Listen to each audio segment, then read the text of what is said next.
Welcome back, everybody, to the Aboot Soccer Podcast. We are now into episode 4. Um, I don't know when you guys will be watching, but we're filming this on Thanksgiving Day, so happy Thanksgiving to everybody out there. If you haven't watched our last episode, it was only released in audio form because we had a little bit of a mishap with the recording. Callum, thanks for that. But yeah, in that episode, we discussed Jadon Sancho, the VAR decision that Liverpool suffered against the Spurs, and what was my story again? Havertz getting given a goal. Yeah, and yeah, Arsenal giving Havertz the penalty, and we did a little parlay for the upcoming week. Something to say about that parlay. We picked 3 legs, 3 different matches. We each picked one.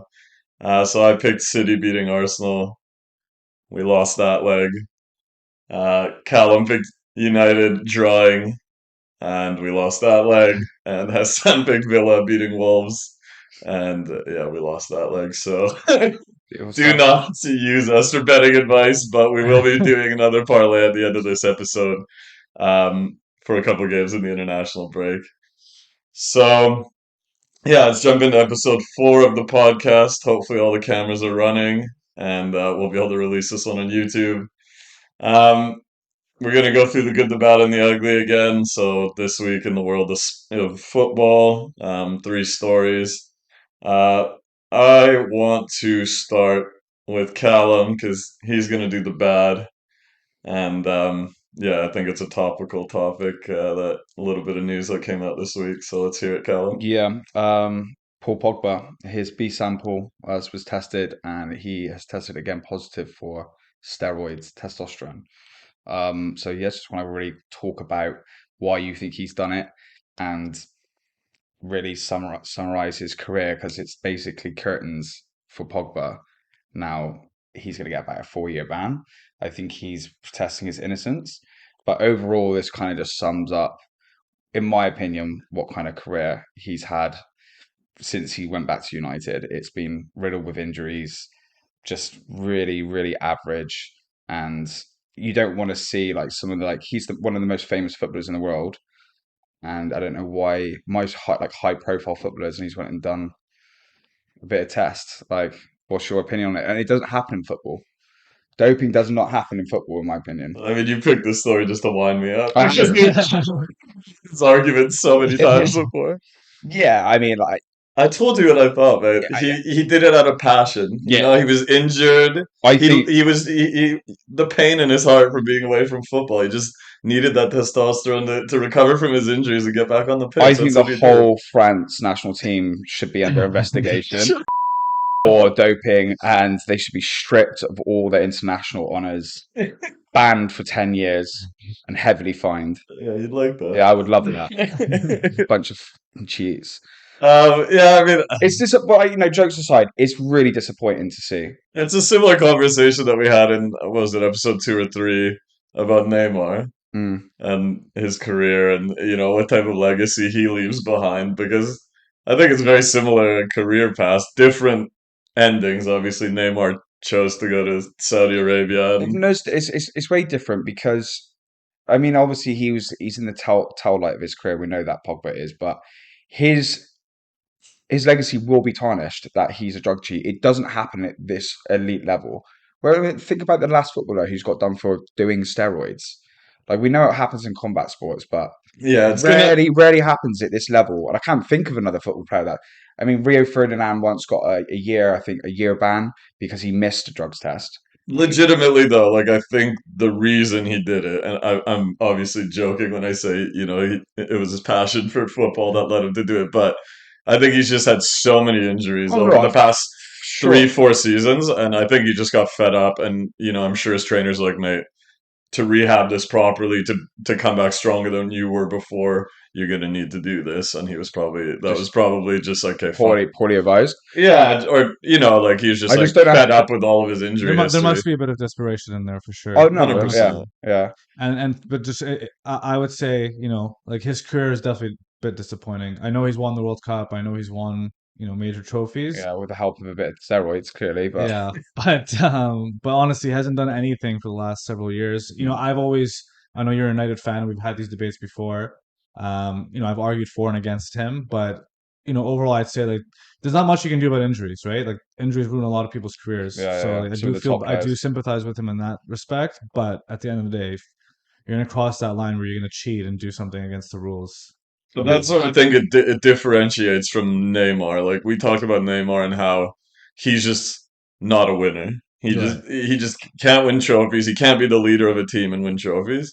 Yeah, but That's different. Pogba was never. I know you've said that before, but I don't think Pogba was ever a leader. He was part of an elite France Thank team. He you. was Tell part me of an when he's ever elite. done it, ever But he led. did he did lead France. If you watch But the documentary, he was one of the driving voices in that dressing that room. doesn't matter, mate. But like All PR and he steroids. was part of he was he was part of an elite Juventus team as well. Like Yeah, it's not like I He won a agree. trophy with United He too. won a trophy, but it That's was the last trophy you guys won. So. no, isn't it? But like it, he was. I completely agree with Hassan. He was never a leader. You can always point back to the international stuff, but he was never a leader for United. I mean, Neymar is considered a leader by Brazil and his other teammates. It's like you can still be a leader, but that doesn't mean. Like, all I'm trying to say is Pogba was part of an elite France team. Like that Hmm. France team was just stacked, and they've had two starting 11s that could beat most teams. You know what I mean? Easily. Same with you. Well, that He was never. Juventus He's was never captain material when he was at Juventus United. was dominating. They were dominating the Serie A for so long. He was part of an elite, one of the best Juventus teams ever. Like they were just nonstop winning every single year. So I'm not sure. Like he was amazing in his prime, Mm. but but I I just just think overall his career is definitely very disappointing. Put the injuries aside, he did have runs in United where he was injury free. Yeah, Mixed performances. You know what I mixed, mean? So completely mixed. he hasn't done anything since Juventus and basically other I'm than kind of France. maybe there is a drug problem in all kind of like elite sports, and it's more under wraps, and there might be more footballers taking it because they might like doctors who I mean administrate that's care. guaranteed. That's You think? every sport has But drugs in but it. even football, like I He feel like just football's a very clean sport in that respect. Or do you he think just they didn't think do it. He just did it poorly? poorly. Yeah. You Well, know, like that's what I'm at. everybody else just does it right, So and this he is what I'm doesn't. asking. Like doctors, like they say in boxing, the doctors administrate this. They do it in such a way that you don't get caught, Of course, yeah. right? I'm a hockey guy, and know quite a few people who work in the NHL and hockey, and they've said essentially every player does drugs, performance enhancing drugs. They just have a very good system because they know in the NHL it's different. The testing is scheduled, so Mm. they know when the testing's coming and they Is that the same for schedule. football? I actually, I have I've no, never looked into it to be yeah, honest. I I have don't even because it's know. so rare, It's like so, you well, this is Yeah, said. what I mean. It's so rare. I've never heard about a case in recent times, at I'm least. Like, Yeah. assuming he got caught because he probably falsely assumed since he's been injured this You time, won't get maybe he tested. wouldn't get tested. maybe, yeah. And then he got caught in the middle of like a cycle and he Yeah. was like, oh shit. Yeah. So I'm assuming he got blindsided or something like It's that. just I mean, if he do, it's not 100% yet. He's been found guilty, but I mean, the B sample came out, and yeah, it's positive for testosterone. So if he loses the case, it's a 4-year ban, career over, and I think that's his whole legacy done. This is all I want to say about Pogba, and then I'll leave my opinion where it is. I think he's been more undone. I think his career could have gone very differently if it weren't for injuries Hmm. and if he didn't end up in United at For United. the second time, yeah. So yeah, well, the first time, whatever. But coming back to United, I just feel like that organization, the way the club is, just wasn't right It for him. wasn't right for him. And Yeah. and obviously you stack. And he wasn't right for United, but at the same time, you're right. It was a marriage that didn't work. So I just like me, Pogba and Neymar for me have different stories, and I know you think I'm a sympathizer because he's French or whatever, and maybe I am a little bit, Definitely. Yeah, for sure. but You're I feel like. protecting a drug cheat. Yeah, I just feel like it's more injuries and circumstance than it was his talent because Look, I totally agree with you because he was supremely talented. I'm not shitting on his talent. Mm. I just think he probably could have done more. At the same time, you're totally right about the injuries. Not only that, though, I'm just thinking back. There were so many times he was played out of position. He was played on the wing, or he was played as a CDM where he wasn't a CDM. Like at Juventus, he was with Pirlo and Marquisio, where he had obviously more freedom to move forward and play. So I think Julian is right in that respect that there are circumstances. United probably wasn't the right club for him. He probably would have had a different type of career path if he maybe went somewhere else. But And his body type was almost his downfall because everybody saw his body type and was like, wow, like what a physical specimen, Mm, that's somebody we need back there winning balls back. That's just not who he is, mm, he's the equivalent of like a Neymar, but he's mm. 6'2" And and a he, well, lanky, yeah, huge, strong but guy. it's But really strong. He's really strong on the ball. yeah, yeah, he's so he's more of an elegant, creative But footballer. he's a sexy footballer. Don't get Yeah, me wrong. yeah, yeah, so I don't know. It's too bad. Like you're definitely right. Is now when you look back at Paul Pogba, the footballer, everyone's just gonna be like, Drug cheap. And that unless you're French and you remember like the World Cup but run and everything. that's, I mean, jokes aside, obviously stripping the whole of France international team, but that does got to raise some eyebrows. They're thinking, well, how long have you been doing this and getting away with it? Well, I mean, I think that raises eyebrows in general about That's what footballers yeah. taking drugs. that's People might, like you said, people might not have even been aware that it was prob- something footballers even do. Because exactly. I know footballers take like injections. I think it's obviously That's for pain legal, and stuff, pain right? and stuff like that, or like if they're nursing an injury. Like I know, for example, speaking of Neymar, like I know he's done it many times. His recurring ankle Injection. injury, Yeah, yeah. injection so that he can continue playing. Oh yeah, the I mean, if you I injection. know just about it, then they're obviously Rooney legal. always right, used to say like he used to be battered after a game. The United doctors would just yeah. to get you Yeah, fit for yeah. the But next those are game. legal. Like those Oh are yeah, yeah, yeah. substances that are allowed, right? Yeah, Yeah, of yeah. course. It's Yeah, Like just I'm saying, if you know about it, they're legal, or else the right. people would be banned. Yeah, yeah. It's they're I You I'm think you fully should? convinced in every sport, everyone's doing it. Yeah, Different extremes, obviously. Like a boxer taking it is going to be much more effective than a footballer taking it because well, it's a the weird. benefits you get from taking PEDs are more physical, whereas like football is a very technical sport. So you Yeah, can be insanely physically gifted and still suck at it's football. like it always. I don't know much about the different types of like performance enhancing drugs, but testosterone seems a weird one for a footballer to take. Well, it's a lot of it's. I mean, as far as I know, I'm not a doctor, but it's mainly for recovery. Like Right. when you see Tour de France bikers take, um, when you see Tour de France bikers take performance enhancing drugs, it's not to make them stronger. It's between when they finish a stage one day and then when they start the stage the next morning, that recovery is accelerated massively yeah, because they're taking the drugs. So I think it's more around recovery than it is about like just building massive muscles and yeah. stuff like that. I think you're right though. I think there must be happening in the sport because you'd be a little naive to think that it is a clean sport because I think it just mirrors humans in general, right? Like there's a Mm, lot of people that will try to take shortcuts or that will of try to course. break the rules or bend the rules to get where they need to be or what have you. So I think it's just yeah, there's tens of thousands of footballers, right? I Like think it's just the benefits of doing PEDs for footballers is severely diminished because you aren't going to increase your technical ability by taking performance enhancing drugs. Yeah. So the returns are, if you're an elite footballer already, Yeah. then it can give you that extra 1 or 2%. Yeah. But if you're a mediocre footballer, okay, maybe it'll give you a bit more endurance to run a bit more strength, but it's not going to increase your technical ability. Yeah. mhm, So yeah, I think the returns are diminished. Whereas like baseball, okay, yeah, you still have to be able to hit a baseball, but if you do PEDs, You're gonna hit it you're hard. hitting it way out of So the your park. performance is gonna be better in terms of athleticism, right? Yeah, but like strength is a very key component in baseball Yeah. because if you can hit the ball farther, then you're really cashing in. Yeah. I wonder if just to cap it off really is I wonder if we're gonna hear this is like the opening a can of worms and we're gonna start hearing about other cases, you know? possibly. It's possible, yeah. They might like that'll ring the bell for a lot of investigative journalists to Maybe, start yeah. digging around. Yeah. That's where it usually Because it starts. is very high profile. Obviously I know he's not as high profile as he was from a couple of years ago, Yeah, but he's still, Paul Pogba is a household name. Yeah. yeah. I guess documentaries. Like it's too many for what he's achieved, but yeah. Yeah.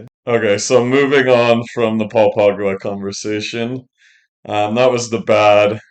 You have the good, and I have the ugly. Do you want me to go, or do you want to go? I can go. It's fine. All We can right, end. so let's. Actually, maybe we should end off with the good, just to leave it on a good note. All right, fair enough. It is Thanksgiving. Um, so the ugly again, and I know we touched on it last week with the VAR decisions made on the Tottenham Liverpool match, which were disgraceful.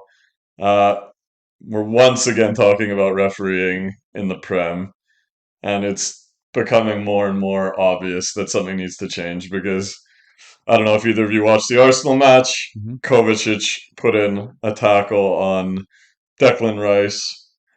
No, the first tackle was on Odegaard, I think. No, I think it was first Rice and then Odegaard. No, Was I it? think it was first Okay. Odegaard. Yeah, first tackle's on Oh Odegaard. yeah, yeah, yeah. You're right. Looked like a red on slow motion replay. The ref gave a yellow. They checked. They went for a check, and the wording I think is if it goes to a check, it has to be a clear and obvious error to allow the referee to go to the screen for a second look. He obviously, the VAR ref, looking at it, obviously didn't think it was a clear and obvious error. And then, so that one he was let off, a yellow play on, whatever. 2 minutes later, he comes in on Rice, studs up again, 100% stonewall yellow. But for some reason, you cannot review fouls unless they're red cards. Hmm. So there wasn't even an option to VAR that one. The ref saw it on the pitch and made his decision on the pitch. And it begs the question, and actually there was a third incident that not as many people were talking about in the Liverpool game, where Szoboszlai gets pulled down for a penalty. By the rule of the law, if they're giving the penalty there, the man who pulled him down was the last man, and it should have been a straight red card. If you're giving the penalty, then you have to follow the rule of the law. It should have been a straight red. And that was also not reviewed and also not given. So that's three decisions. And I just want to, first of all, the quality of the refereeing needs to be bringing into question. But secondly, they need to go look at the definitions around how they're using VAR because you can't say a clear and obvious error because that leaves so much gray area. Yeah.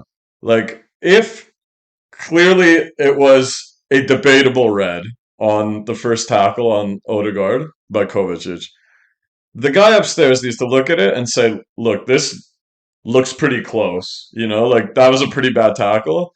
Maybe you didn't make a clear and obvious error, but maybe you should just come take a second look. Maybe you need, you need this in slow motion.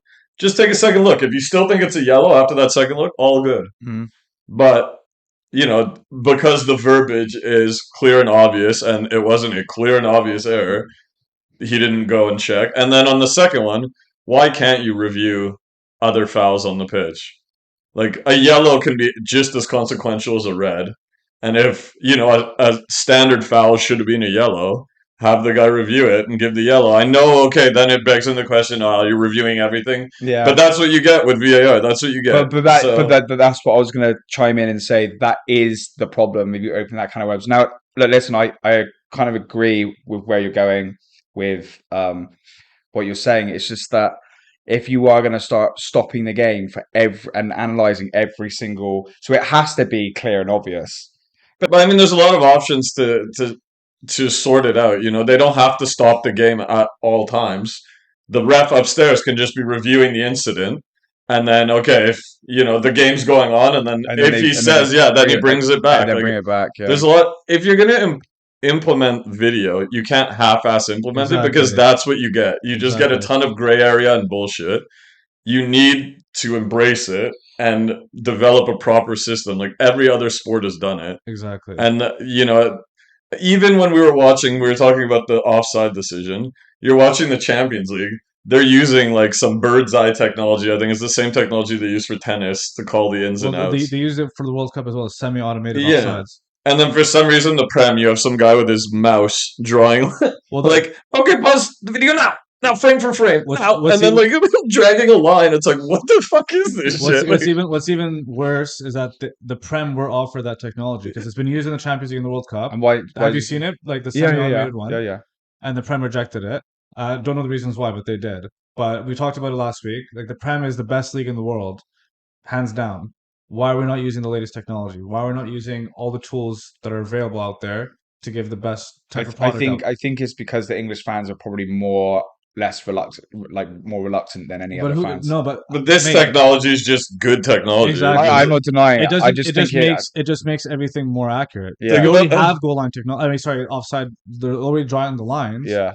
Why not use a better technology that's quicker and more? It's semi-automated, so there's still people involved, Yeah. but it's semi-automated, right? Yeah. The thing with that one too, like when it shows the offside, it shows you down the line the body part across the line or not across the line. Exactly.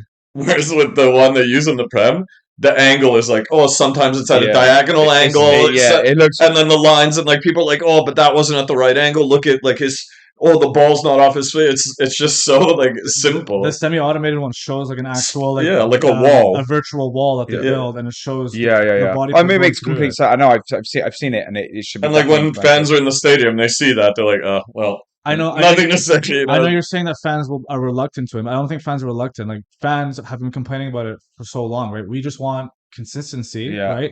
VAR, and Pochettino said it. Like he's like, I trust the car, but not the driver. Yeah, yeah, VAR is great, Yeah. right? It's just being implemented so poorly. The refs are obviously super poor, yeah. and obviously the keyword is consistency Mm. because, like Julian just said, for example, the Curtis Jones one where he slipped on the ball against Spurs and then went into Basuma's shin. Yeah. They went and reviewed it, blah blah blah, gave him the red card, right?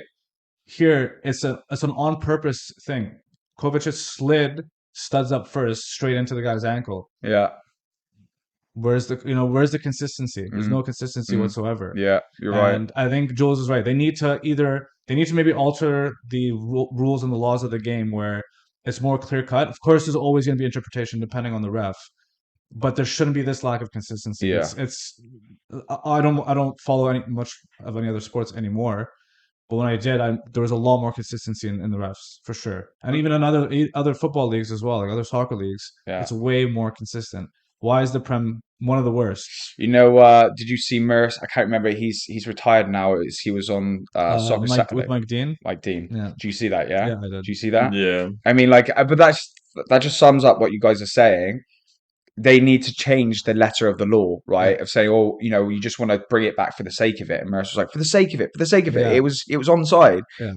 Just going back to that the Liverpool blunder, and they always protect themselves and fall back on the letter of the law. Well, the letter of the law needs to be changed. No, I just like I totally agree, and I think when they implemented VAR, it was still seen as kind of like, oh, it's something that supports the refs, supports the refs for making the right decision.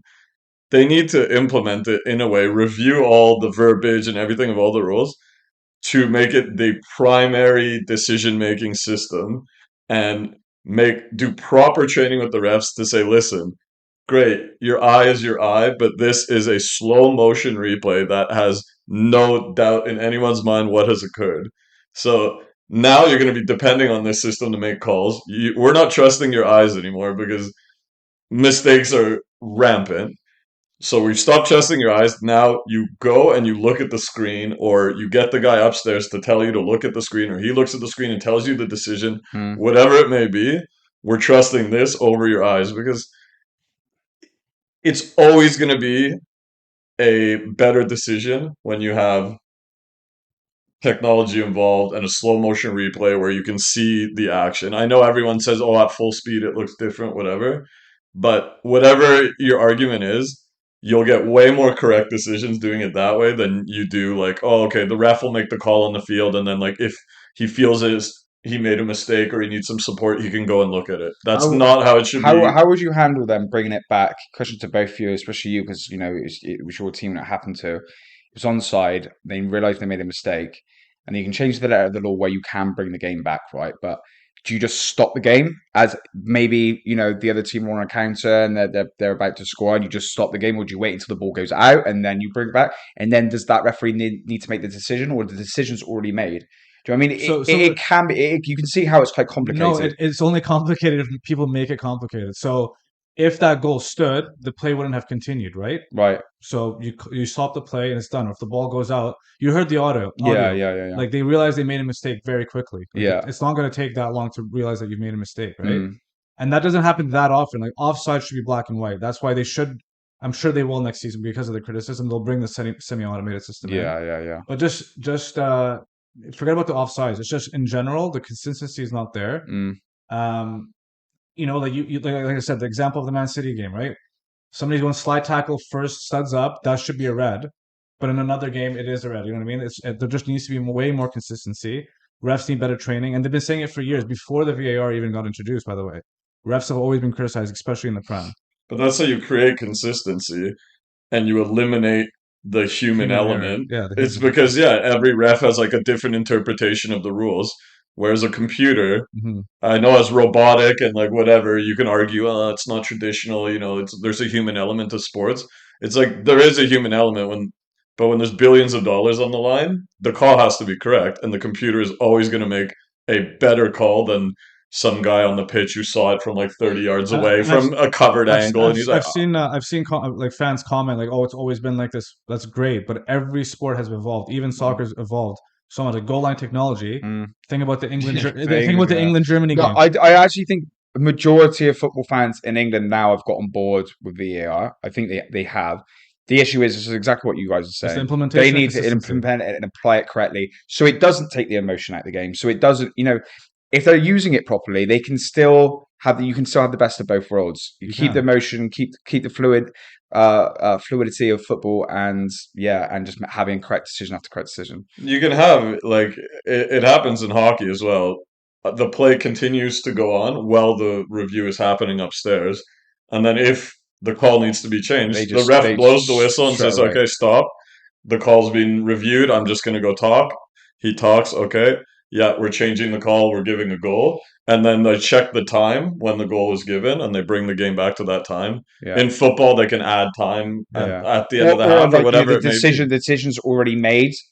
That's when they tell them to stop the game, rather than stopping the game because they might be having a counter Exactly. at Yeah, that yeah. point. Let the game continue, and then they're reviewing it. Until they know it's 100% what the call is. So we made a mistake. Stop the game. It's red or it's this or it's that. They can't make VAR a supporting actor anymore. It has to be the primary way of making correct decisions. And you can show it to the fans as well. You can have the audio playing when they're, like, oh, we had to review the decision, and the ref can give an explanation really quickly, or the screen can be showing the Yeah, replays, and the decision's like pulling back for actual onside goal. yeah, yeah, Like it's yeah, just so easy. It's yeah, not yeah, that yeah. difficult. And That's important. Is It's 2023. to Like bring it it's to bring in the fans of what's going on as well. yeah, well, and that one of the sports that has probably the highest quality refereeing in any sport is rugby.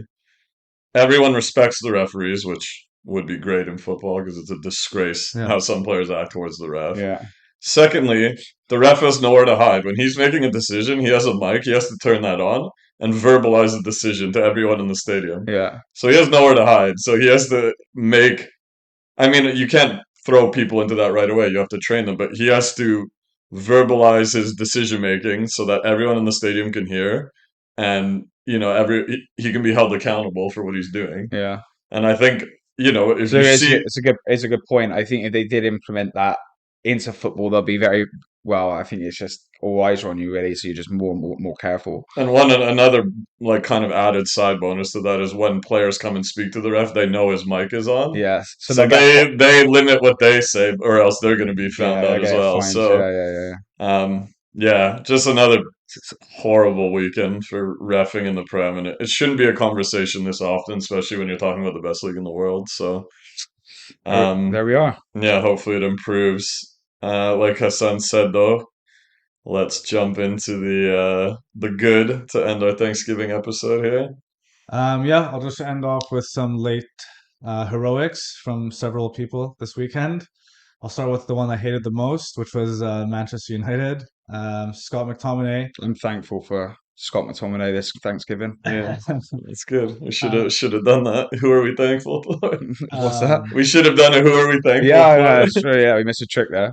but yeah, obviously coming on to score two late goals to ruin our parlay, and also give United the win, which obviously I hate Then witnessing. But mighty Brentford.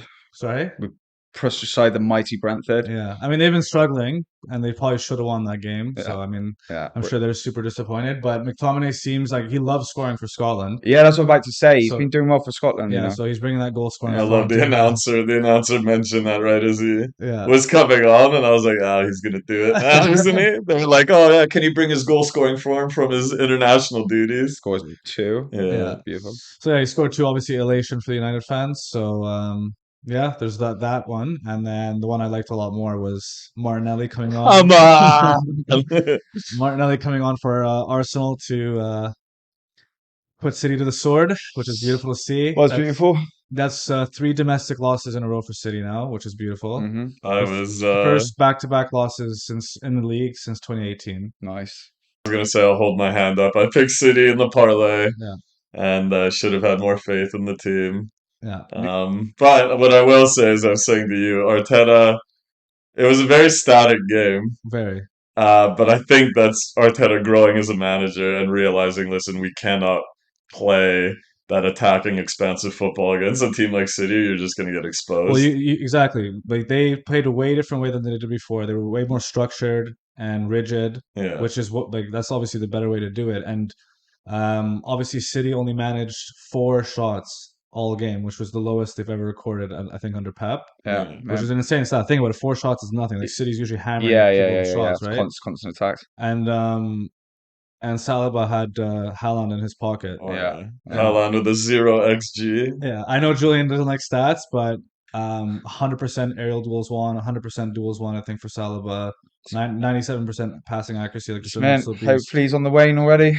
Pete. And then he backed out of international duty. Did he, Haaland? Yeah, Oh, I didn't see no, that. no, Oh, Saliba? Saliba, Oh. yeah. Took everything out of him to keep him off the score Probably. sheet. He's like, I So, mean, I need 2 weeks off But now. it's just nice for the title race because City have shown that they are defeatable, vulnerable, and yeah. I think it just makes this season a lot more exciting. Well, And I think other teams will look at that and be like, I think that's how we need yeah, to do it against City. Like, How to play against them, yeah, yeah. exactly. You sent me something the other day. Pep obviously was he? If correct me if I'm wrong, I didn't read it properly. Was he slagging off Arteta?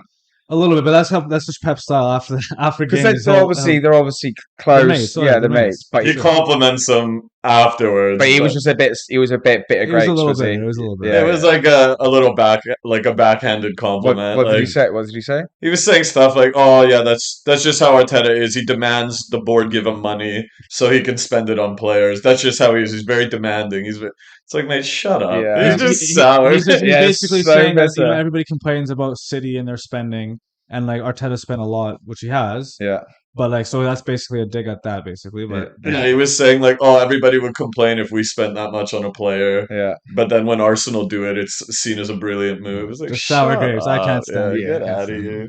I mean, all the elite managers have their moments, don't they? Yeah, Yeah. Mourinho especially, man. There are other heroes this weekend as well, but I'll mention one more just for Jules. And it obviously was a very, very cool moment. We've seen it a couple times in the past, but AC Milan's game. Oh yeah. MG. Mignon got a red card. Giroud had been subbed on a little bit earlier. Took Mignon's jersey, went in net, and he made a very crucial save near the end, where the guy was coming in and he tapped it away and it bounced and he went on top of it and held it.